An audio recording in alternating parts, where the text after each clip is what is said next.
que estaremos à disposição do telespectador para que nós possamos fazer uma conversa totalmente imparcial, mas uma conversa onde as pessoas realmente se tranquilizem, mas, sobretudo, confiem nos decretos, nas ordens ou naquilo que for pedido pelo prefeito municipal, ao qual a maioria elegeu, que é Ulisses Maia. Representando o prefeito hoje, Marcos Cordioli, em nosso estúdio. Muito boa tarde, secretário. Boa tarde, Cristina. Um prazer muito grande estar aqui no seu programa. O prefeito pediu escusas, né? Ele tem uma reunião nesse momento.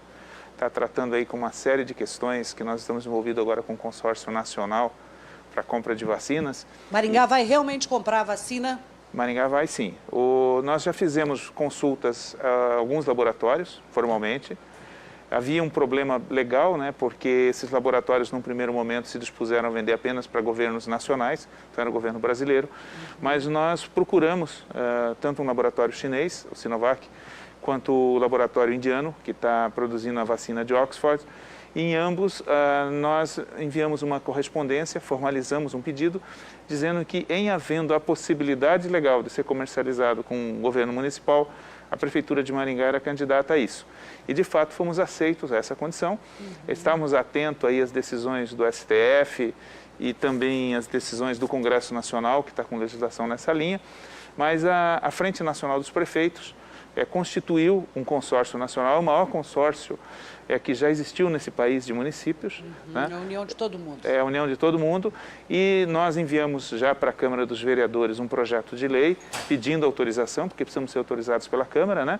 Eu imagino que nós não teremos problema aí nos próximos dias de estarmos vinculados a isso. Não há ainda nenhum dia já certo, ou pelo menos sinalizado para isso, secretário? Olha, assim, o que nós estamos imaginando? O consórcio deve estar totalmente efetivado do ponto de vista legal no final do mês de março. Conhecendo a Frente Nacional de Prefeitos, com quem eu já trabalhei numa outra oportunidade, eles são muito ágeis. Uma das conversas que nós fizemos, eles já têm os pré-contatos com todas as entidades, no mesmo estilo que nós fizemos na condicionante. Então, eu imagino que será só um tempo de tratamento burocrático, assim. Né? Antes de abril ainda não, né? Até o final do mês de março, então... digamos assim, eu imagino que a gente possa ter os primeiros aportes de dose em Maringá, se as coisas funcionarem adequadamente, ali pela metade de junho, começo de julho. Assim, a melhor solução, Cristina, nesse caso é o seguinte: nós estamos na dependência tanto do STF quanto do Congresso Nacional. A melhor solução seria o governo federal entender que tanto o consórcio de municípios quanto o consórcio de estados, eles não querem concorrer com o governo federal, eles querem ser complementares. Claro. Em havendo essa concordância, eu acho que o presidente da República e o governo federal devem entender exatamente os objetivos de ambos os consórcios. Isso vai acelerar muito o processo. Né? Então, contando com essa possibilidade, eu creio que a gente deve estar recebendo vacinas em Maringá, considerando todos os trâmites que tem que passar, e perto de junho. Perto de junho, começo de julho. Secretário, esse final de semana foi muito triste. Nós sabemos que houveram muitas mortes, muitas perdas, famílias enlutadas que não puderam despedir dos seus entes queridos. E é um número... a Secretaria de Saúde ainda não formalizou, né, para que a gente pudesse saber, de fato, quantas pessoas foram acometidas pelo Covid e levando à morte. Isso deve sair após as 5 da tarde, é isso, no boletim? Isso. Exatamente. Veja, o que está nos preocupando, Cristina? Esse é apenas, digamos, a ponta do iceberg. Tá? Nós tivemos uma situação muito ruim, que foi o feriado do Carnaval. Nós tivemos muitas festas clandestinas, uma boa parte dessas festas feitas em outros municípios, e muitas pessoas foram de Maringá para os balneários de água doce ou para os balneários de água salgada. Sim. E essas pessoas nós vimos, todo mundo viu pelas redes sociais como elas não estavam se cuidando. Então a Prefeitura já imaginou que seria um impacto muito grande, e nós já fizemos o primeiro decreto na sexta-feira anterior, já restringindo atividades. Depois veio do governo do estado, nós achamos que seria um decreto mais restritivo, não foi. Aí nós fizemos um decreto mais restritivo, que foi desses 4 dias, né, que está vencendo hoje. Por que isso? Porque a situação chegou num grau tão forte que hoje todas as famílias maringaenses tem pelo menos uma pessoa que foi fortemente acometida pelo Covid. Verdade. Se não foi do núcleo familiar direto, foi um primo, muito próximo, um parente de um primo. Então, se você pegar, digamos assim, até o 3º grau, todo mundo já perdeu um parente em Maringá por isso. Se nós olhando o mapa de calor da distribuição que a Secretaria de Saúde faz, nós já estamos acreditando que a cada 4, 6 quadras em Maringá já teve pelo menos uma morte ou então uma pessoa com altíssimo grau de sofrimento, de intubação. Então, o Covid está muito próximo das pessoas de uma maneira muito forte. Então, independente dos números, isso é um problema que está nos chamando muito a atenção. Porque... Isso pode levar um novo decreto a partir de hoje da Prefeitura Municipal Sim, a esse tipo de conversa? Sim, nós estamos preparando um novo decreto, analisamos esse resultado, que por um lado nós tivemos muitas mortes, mas houve já um impacto na procura de pessoas contaminadas.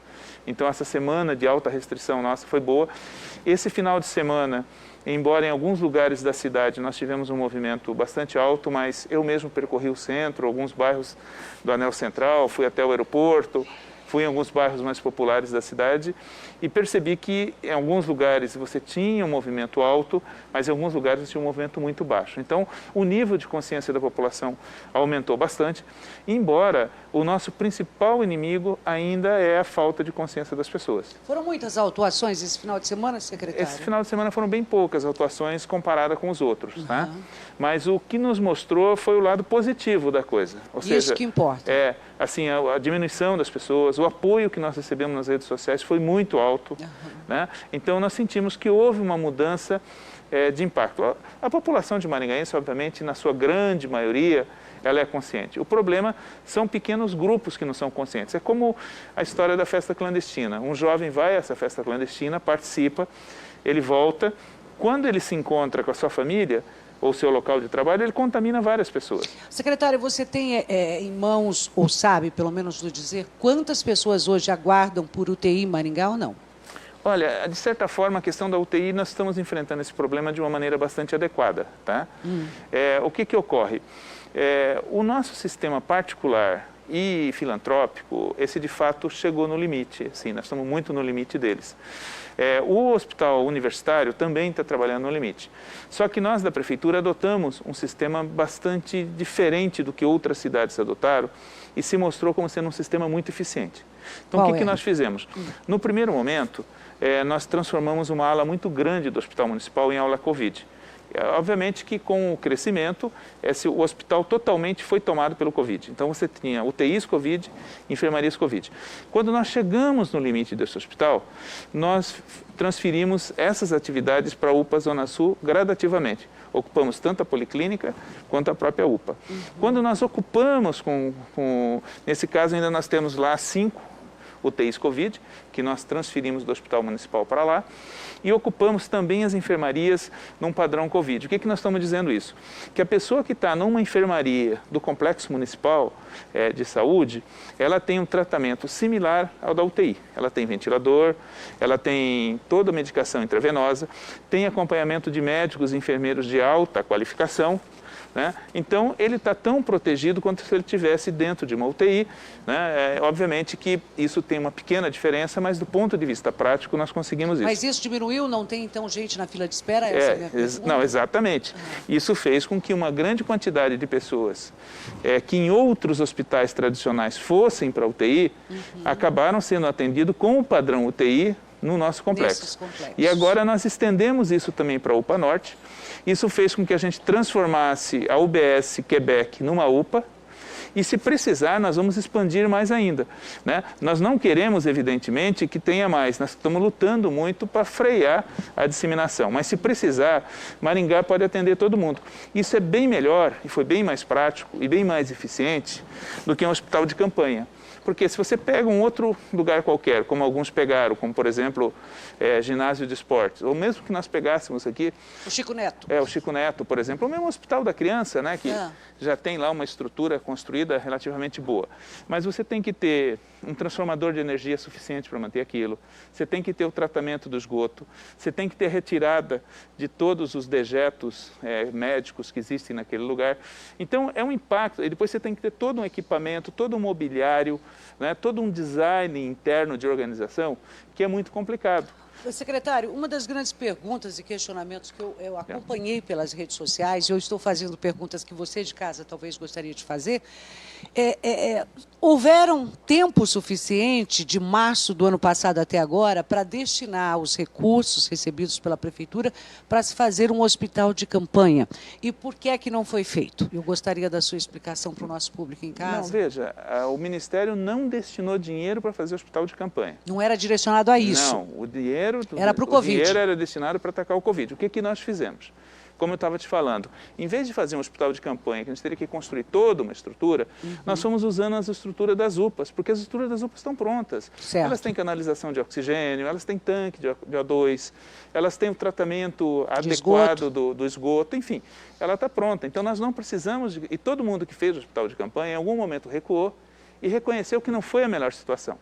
E esse dinheiro que nós recebemos foi o dinheiro que de fato nós usamos, porque nós compramos muito mais ventiladores, nós compramos muito mais luvas, tanto é que Maringá está pronta hoje para vacinar toda a sua população, que nós já temos estoques de seringa, temos estoques de luva, enfim, nós já preparamos tudo isso. Isso foi tão correta, essa avaliação e o uso desse dinheiro, que no primeiro parecer do Tribunal de Contas, ele classificou Maringá como a melhor cidade do Paraná no uso dos recursos Covid, o mais transparente e a mais eficiência no uso dos recursos. Está aí a explicação do secretário Marcos Cordioli, aqueles que viviam indagando, cadê o dinheiro que veio, o recurso que veio, não só destinado ao tratamento da Covid, como as pessoas imaginavam que seria para fazer o hospital de campanha. E até porque, eu não sei se a minha fala seria para defender ou justificar, mas nós passamos um tempo, né, gente, sem que o Covid estivesse tão apavorante. Essa segunda onda é que realmente derrubou e pegou todo mundo com a calça na mão, essa é a verdade. Exatamente. Então, veja, o nosso modelo foi bom por isso. Se hoje nós precisarmos transformar outras UBSs também em UTI Covid, nós vamos fazê-lo. Se nós precisarmos incorporar mais leitos de enfermaria, nós vamos fazê-lo, porque nós deixamos a cidade preparada, mesmo para uma tragédia de proporções maiores do que essa. Né? Obviamente que nós estamos fazendo campanha, estamos restringindo a circulação das pessoas, porque nós não queremos que a população dissemine mais o vírus. E, além disso, nós também fizemos uma gestão junto ao governo estadual que foi muito positiva, no sentido que o governo estadual contratou, inclusive, mais leitos UTI, Covid, SUS e Maringá, da nossa rede filantrópica e da nossa rede particular. Então, de uma forma geral, Maringá hoje está entre as cidades mais eficientes na forma de atendimento da população. E esse atendimento foi bastante adequado. Ou seja, nós fomos construindo UTIs, ou melhor, fomos instalando leitos de UTIs, fomos instalando enfermarias no padrão UTI Covid, que atendeu a população. Mesmo que nós tivéssemos montado um hospital de campanha, ele não teria dado o conforto e a tranquilidade que nós demos. Hoje ainda nós temos um gargalo bastante grande na expansão disso, que é a quantidade de médicos e enfermeiros disponíveis. Né? Então, nós estamos agora, fizemos uma chamada semana passada, estamos cadastrando mais médicos e mais enfermeiros. Isso tem sido um trabalho bastante importante para nós, né? Mas, assim, o que é fundamental? É dizer o seguinte, a situação em Maringá é muito forte, é muito perigosa, é muito ruim. O nosso sistema hospitalar como um todo, ele está à beira do colapso, mas nós não perdemos nenhum maringaense e não vamos perder nenhum maringaense por falta de UTI ou de atendimento médico. O problema que nós temos, qual é? É que como nós ocupamos tudo com o Covid, pelo alto grau de disseminação, é o que as pessoas têm dito. Se a pessoa sofre um ataque cardíaco, um acidente, alguma coisa do gênero, vai ter bastante dificuldade para fazer isso. Outros tipos de acompanhamentos médicos, como é o caso, por exemplo, das pessoas que estão em fases pós-cirúrgicas ou pré-cirúrgicas, ou mesmo diabéticos, etc., que são pessoas que às vezes precisam de um atendimento médico ou de um atendimento hospitalar momentâneo, também estão com muita dificuldade de fazer, às vezes não estão fazendo. Então, por exemplo, o número de cirurgias oftalmológicas, o número de, enfim, de outros tipos de procedimentos médicos que nós faríamos num período regular estão suspensos porque nós ocupamos tudo isso com a questão do Covid. A preocupação número 1. Secretário, tem muita gente aqui perguntando com relação ao fechamento do comércio. É tão difícil agradar a todo mundo, né? Mas, enfim, eu gostaria que você colocasse, por gentileza, o seu posicionamento. Hoje deve sair mais um decreto, não sabemos se vai continuar o fechamento, mas o seu posicionamento e a sua explicação com relação a estas empresas que estão amargando prejuízos. Eu sei que o pessoal da área de eventos é a turma que mais tem sofrido desde o início, né, da pandemia, a rede hoteleira também não recebe. O que a Prefeitura pensa em fazer com relação tanto à ala de eventos, ou se já está fazendo, e também com relação ao fechamento do comércio? Veja, nós compreendemos perfeitamente, né? Vamos começar pela questão do comércio como um todo. A cidade, não só a cidade, o mundo inteiro está sendo afetado. Infelizmente, isso está sendo afetado. Nós procuramos manter a flexibilização o máximo possível. Inclusive, em determinados momentos, nós assumimos certas aberturas, enquanto nós tínhamos níveis altos de Covid, e nós verificamos que não foi errado, foi correto para tentar ajudar. Como, por exemplo, abrimos as mesas na calçada, abrimos as nossas salas de cinemas, porque nós entendemos que aqueles lugares, considerado a qualidade dos empresários de Maringá, fez com que nós conseguíssemos efetivamente melhorar bastante a afluência de pessoas nesses lugares, e isso economicamente significou mais renda para esse pessoal. Tá? Nós também procuramos trabalhar de outras formas, com outros segmentos, tentando programas de aceleração econômica, visando o aumento da renda dessas pessoas. O que saiu errado, Cristina, nesse processo? O que saiu errado foi justamente a falta das pessoas não se cuidarem. Volto a insistir, se não fosse esse mega desastre que foi o Carnaval, né, com as pessoas nessas montes de festa e nesses outros lugares. E há um segundo elemento que também é importante, é aquilo que nós chamamos do fator descuido. O que acontece? Por exemplo, as pessoas vão num restaurante. O que seria o procedimento correto? Ela deveria ir, sentar com todo o distanciamento, esperar o seu horário de se servir no buffet e colocar a sua luva, voltar e comer. Ou então receber um empratado, retirar a máscara, comer, a hora que terminar, recoloca a máscara. O que acontecia? As pessoas iam, já tiravam a máscara e primeiro já deixavam sobre a mesa. Se aquela mesa tivesse algo contaminante, ela automaticamente ia se contaminar. Ela levantava e ia sem a máscara até o banheiro para lavar as mãos. E aí passava para uma outra mesa, encontrava um conhecido e começava a conversar. A mesma coisa ocorreu, por exemplo, na pista de caminhada do Bosque. Veja, nós temos uma bela pista. É talvez a maior pista emborrachada do mundo. É um lugar excelente para você fazer qualquer tipo de atividade. Mas só em uma semana, fiscalizando 2 horas por dia, nós multamos 10 pessoas. Por quê? Porque as pessoas iam novamente sem máscara. Entendi. Aí o que acontece? A pessoa está correndo, todo o processo biológico dela está bastante ativado, e com isso ela expira mais longe. E se ela está contaminada, como você mesmo mencionou agora há pouco, esses vírus ficam no ar, outra pessoa passa sem máscara e acaba se contaminando. Então veja, não fomos nós quem queremos fechar o comércio. O que ocorreu foi que tanto as festas clandestinas como esses vários pequenos descuidos da população levou-nos a um grande grau de transmissão que foi preciso novamente restringir a circulação das pessoas. Porque se todo mundo fosse educado, não comparecesse a festas clandestinas, mantivesse o tripé, álcool em gel, né, distanciamento social, já está tão batido máscara, esse assunto, né, que eu acho que a população até já devia ter cansado de ouvir. Mas, na verdade, tem que ficar insistindo na mesma fala. É um clichê assim, que demonstra falta de conscientização, me desculpe, gente, mas de respeito ao próximo. As pessoas que fazem esse tripé têm praticamente zero de possibilidade de pegar o Covid. Que é distanciamento, máscara e álcool em gel. Entende? Olha, mesmo assim, se você tiver... Aí começam os problemas. Nem sempre a máscara é adequada. As pessoas querem uma máscara bonita, usa de um tecido. Nem sempre higienizam a máscara adequada. A pessoa está cansada e deixa a máscara abaixo do nariz. Aí começa o problema, a mesma coisa. Ela vai almoçar e deixa a máscara sobre a mesa. Se aquela mesa tem um elemento contaminante, é a mesma coisa. Você vai no supermercado, você toca em vários produtos. Aí você não passa álcool em gel, entra no teu carro, tira a máscara, uma hora você acaba passando a mão na boca, ou a mão nos olhos, ou a mão no nariz e acaba se contaminando.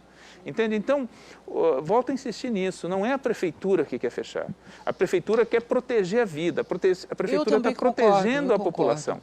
Né? O que nós precisamos hoje é consciência. Se todo mundo fosse consciente, nós já teríamos acabado com o vírus, não com a pandemia. Com o vírus, nós teríamos extinto o vírus. Porque se o vírus, ele tem um período, como você mesmo mencionou no início do programa, ele tem um período no corpo da pessoa. Vencido aquele período, se a pessoa sobreviveu ou não, ele acaba. Agora, se essa pessoa não transfere o vírus para mais ninguém, né, se as pessoas se isolam, se cuidam. E outra coisa que aconteceu com muita frequência aqui em Maringá, não só em Maringá, em qualquer lugar, a pessoa foi exposta, ou acha que foi exposta, em vez dela se auto-isolar, não, ela continuava levando a vida dela normal. Foi o que aconteceu com o nosso prefeito.